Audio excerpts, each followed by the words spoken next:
Hello there, lovely soul, and welcome to day one of your 7-day joyful return to yourself. I'm Natalia, and I'm delighted that you're here with me. And what makes me happiest is the fact that you've chosen to spend time with yourself. That tells me something really important already, that a part of you is ready for more. So what more are you ready for? Maybe it's joy, connection, more aliveness, maybe more of you, the secret sauce that makes you so unique in the world.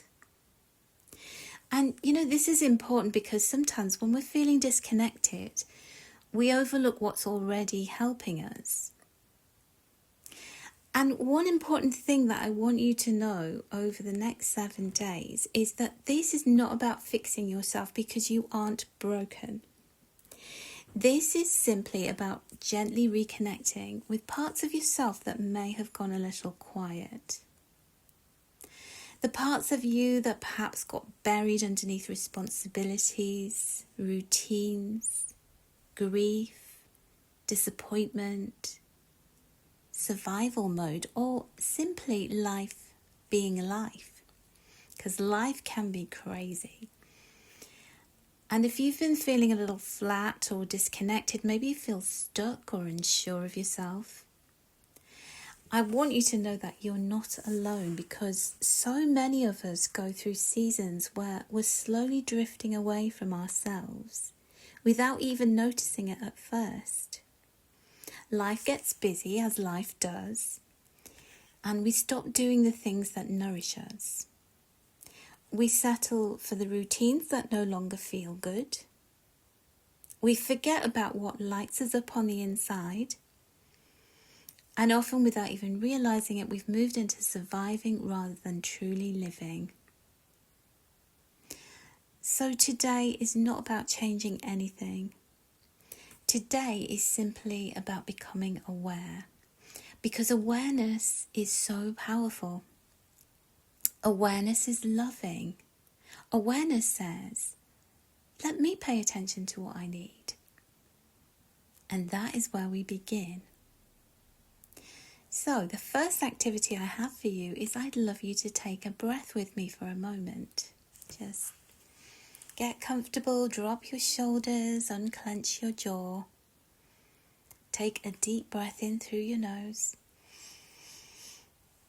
And as you gently exhale, ask yourself, what feels nourishing in my life right now? So you might want to get yourself a piece of paper and a pen and just jot down some notes. You could do this on the notes section of your phone if that feels good. You might want to just listen to this whole recording and then come back to this later. But just muse over what feels nourishing in my life right now. So what feels good? What feels supportive? What is already working for you?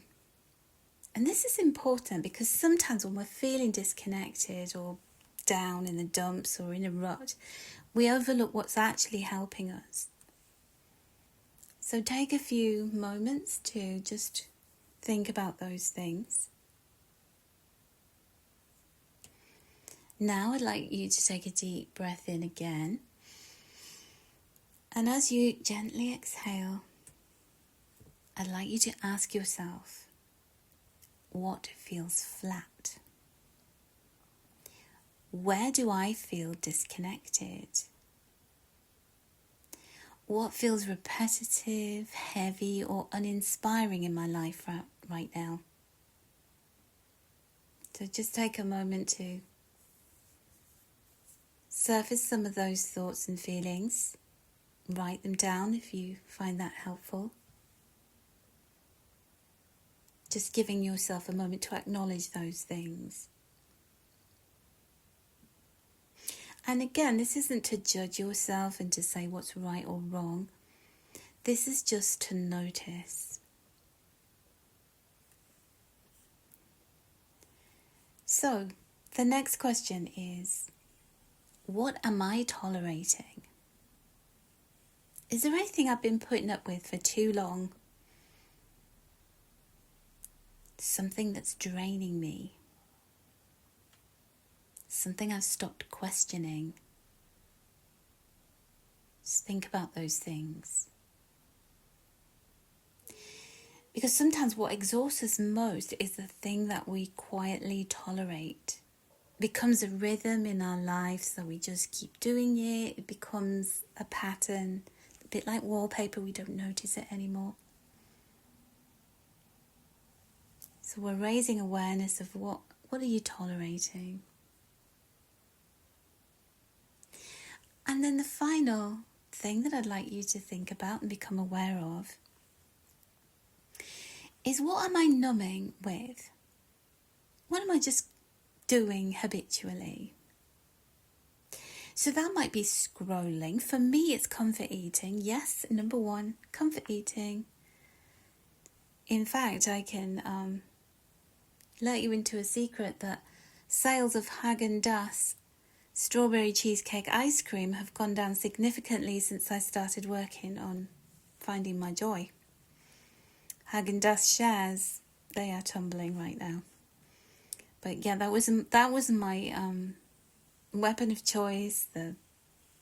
I didn't bother putting it in a bowl anymore. I would just take it to sit in front of Netflix, the whole tub with a spoon.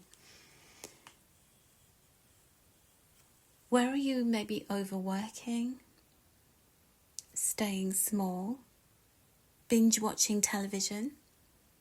There's a lot of reality TV shows that go on for several weeks and they're on every night. You know, that was my binge watching guilty pleasure. And what I want to say gently is there's no shame here, none whatsoever. And no matter what you've put down, I can probably resonate with you. So we all find ways to soothe ourselves when life feels hard or empty. And again, today isn't about blame, it's about being honest, because honesty unlocks doors, it changes things.